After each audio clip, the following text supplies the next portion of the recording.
final sign-off before we can start the presses. Security check is still pending on line 3. Everything else is clear.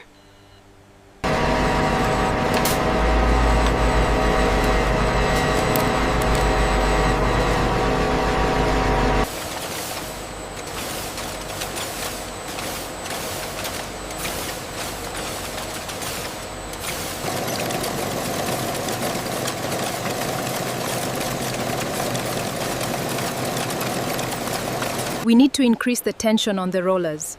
All right, I'll initiate the adjustment sequence from my panel.